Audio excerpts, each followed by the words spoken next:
To so poudarki današnjega Pomurskega dnevnika.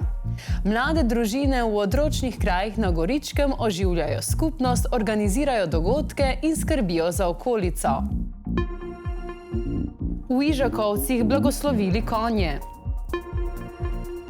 Rdeči križ Murska Sobota ima v prazničnem decembru veliko dela. Na Trgu kulture pod praznično kupolo zaigrali prašnati. In še vreme, jutri bo oblačno.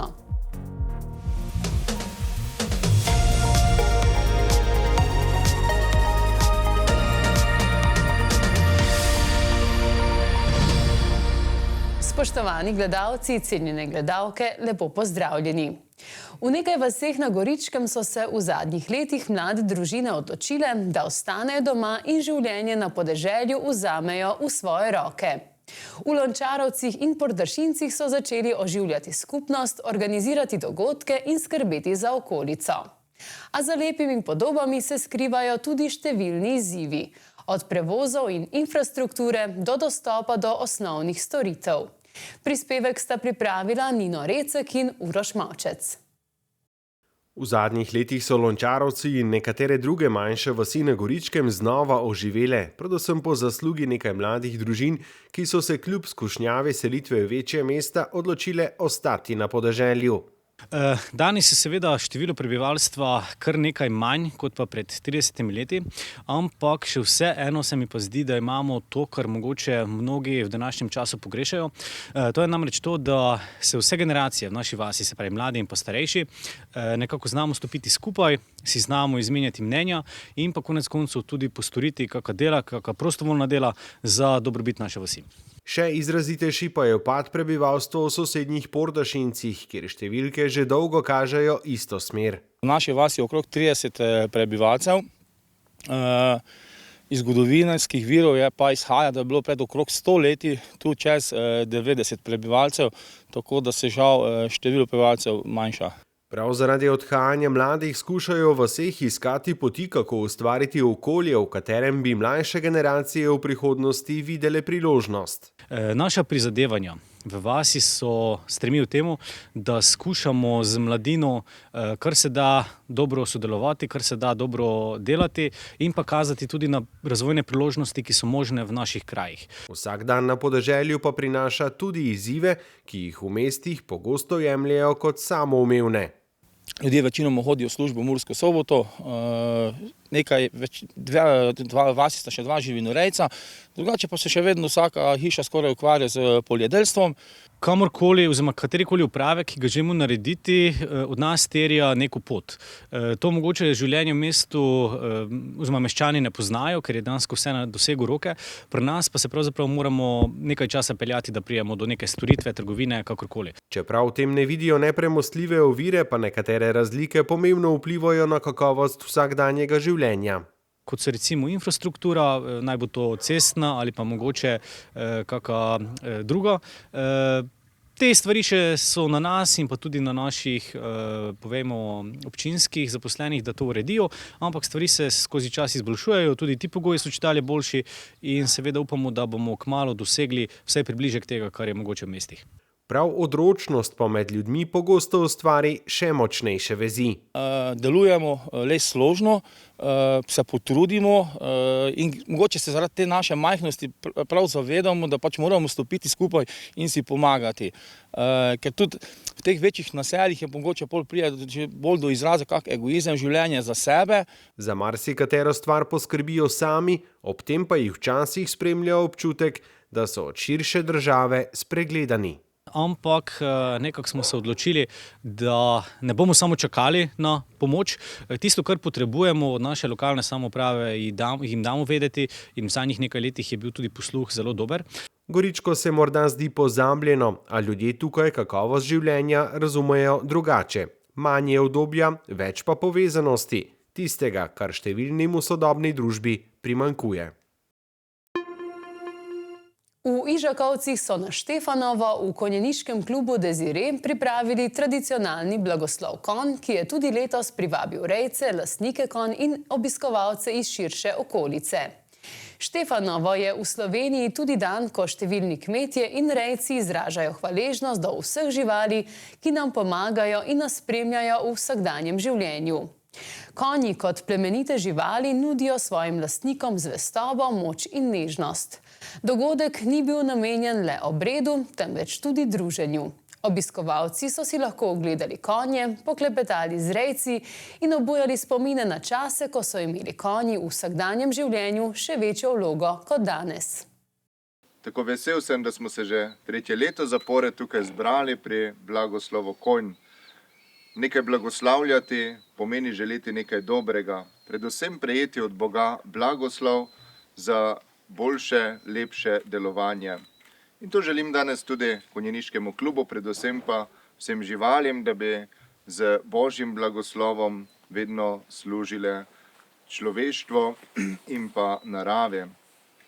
Sveti Štefan je zavetnik konjev in predvsem zato, ker je sam z svetim križem, ko je blagoslovil podivjanega konja, ga s tem tudi umiril. Pa tako danes s tem blagoslovom prosimo, naj bodo konji mirni, miroljubni, predvsem pa bližnjemu vedno v pomoč. Prazniki naj bi bili prijazni do vseh. In med tistimi, ki imajo decembra še posebej veliko dela, je tudi Rdeči križ Slovenije. V naši družbi je sekretarka na območni enoti Murska Sobota, Aleksandra Rituper-Rodeš. Lepo pozdravljeni. Pozdravljeni. Decembra ste imeli kar veliko dela. Tako, vse leto je bilo res veliko dela letos, prve dni decembra pa je bilo pri nas še posebej pestro. Pa za začetek malo predstaviva vašo organizacijo in vlogo območne enote Murska Sobota. Ja, Rdeči križ, torej Red Cross, deluje že več kot 160 let in prihodnje leto bomo tudi v Sloveniji praznovali 160 let, kar je prisoten na naših tleh.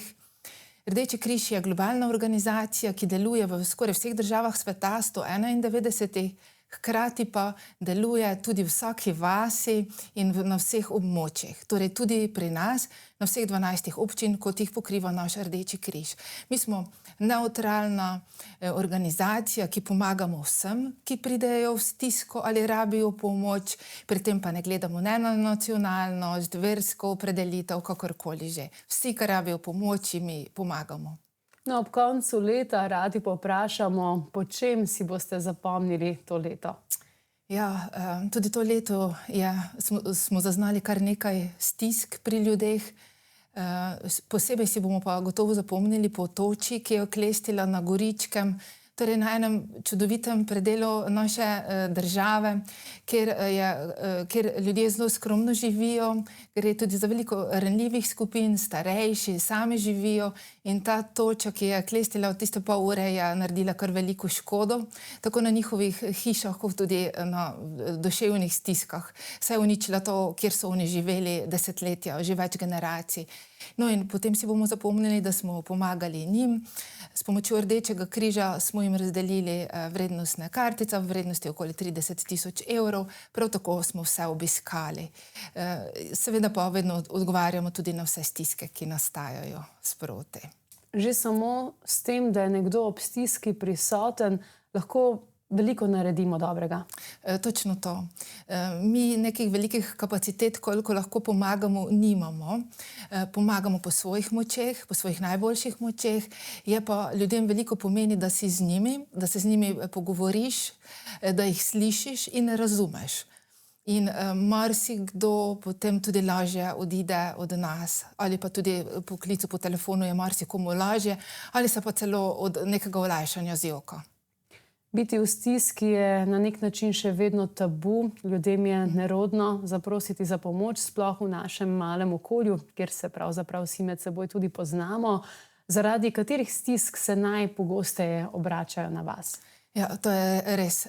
Pri nas ljudje, ki so v resnični stiski, zelo težko zaprosijo za pomoč, ali pa niti se ne zavedajo morda, da so se že sami znašli v stiski in pravi, saj nekdo drugi bolj rabi pomoč. In tudi pri toči je bilo tako, so rekli, pa dajte drugim pomagati, huje je. sem rekla, ne, zdaj ste vi tisti, ki rabite pomoč in ko smo videli, dejansko so ljudje rabili pomoč. Sicer se pa k nam obračajo tudi ljudje, ki imajo nizke dohodke, so brezposelni ali se pa znajdejo v nekih trenutnih stiskah. Prav presenetljivo je, da se v zadnjem mesecu na nas obrača veliko mam samohranilk, tudi očetje samohranilci, ki delajo, ki so zaposleni, prejemajo neke dohodke, ampak ne zmorejo kriti osnovnih stroškov, kaj šele za svoje otroke. So morda pod pritiskom zaradi daril, ker bi radi otrokom omogočili lepe praznike?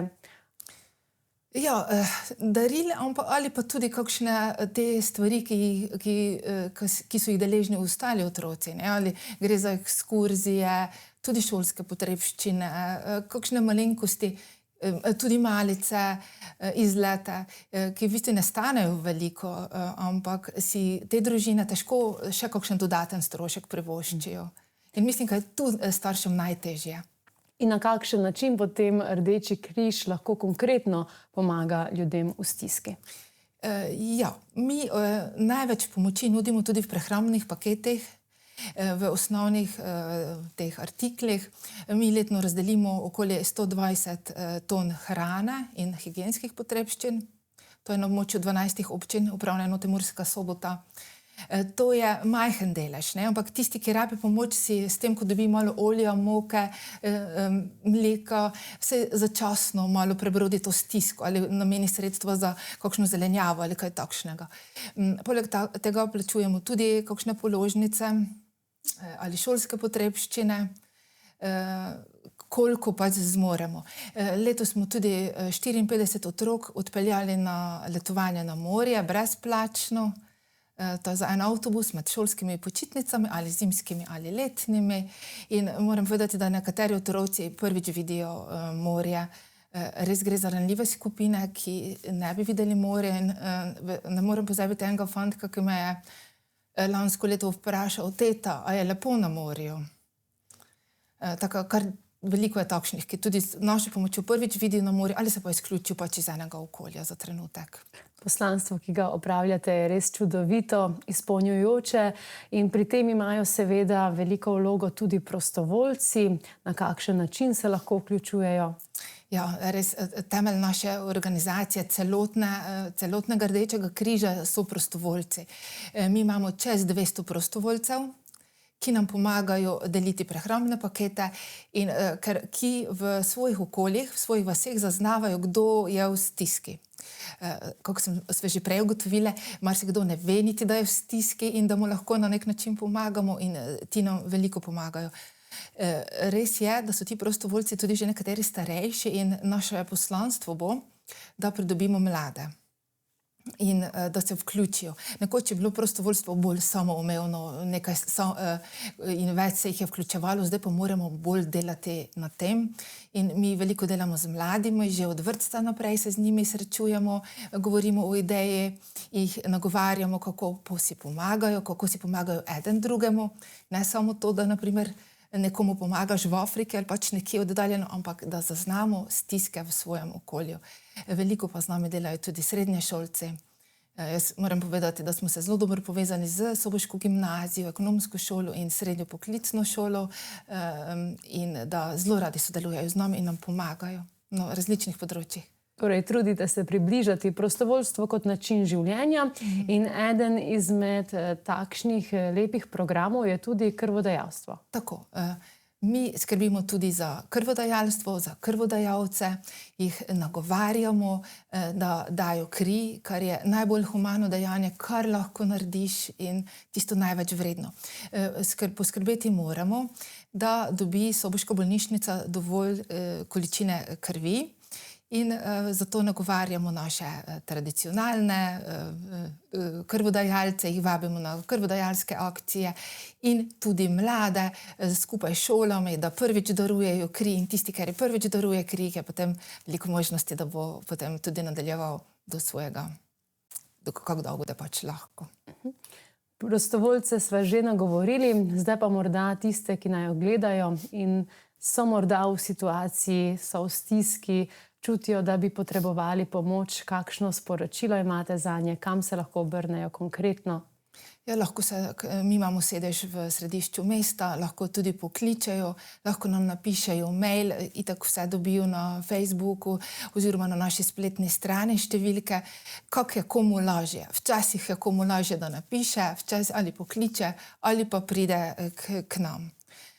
In potem pomagamo glede na svoje možnosti. Sodelujemo tudi s centri za socialno delo, z drugimi organizacijami in poskušamo najti najboljšo obliko pomoči. Ne samo, da gasimo požar, saj tudi gasimo požare s kakšnimi pomočmi, ampak da mogoče uspemo rešiti kakšne tudi te socialne dohodke, prihodke, da potem lažje ljudje živijo. In za konec morda vaše želje v novem letu, morda kaj povezano s solidarnostjo, ki jo lahko izkažemo.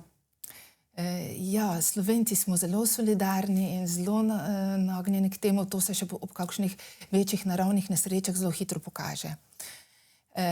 Ampak mi moramo pomoč zagotavljati vedno. In zato vabim vse, ki bi si želeli, ki se lahko pri nas oglašajo, pokličajo ali v krajevnih organizacijah Rdečega križa, da navežejo stik.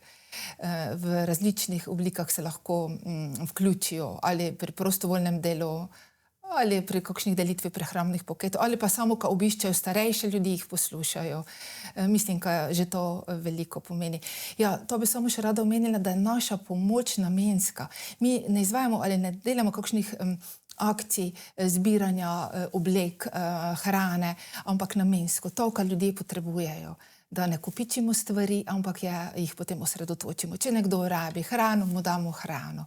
In na ta način, če bomo bolj sodelovali, da nam lahko pomagali pri tem, da bodo ljudje dobili takšno pomoč, kot jo rabijo.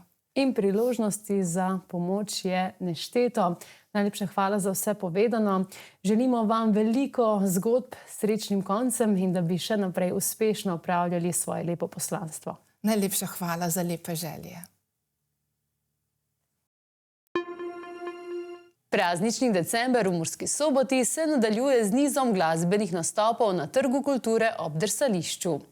Oder pod kupolo je v petek znova zaživel ob nastopu skupine Prašnati. Skupina Prašnati je občinstvu ponudila edinstveno glasbeno doživetje, v katerem prepletajo zvoke preteklosti s sodobnimi glasbenimi prijemi. Njihov nastop je zaznamovalo raziskovanje pozabljenih melodij in nostalgije, ki jih značilno svežino in všečnostjo približujejo današnjemu poslušalcu.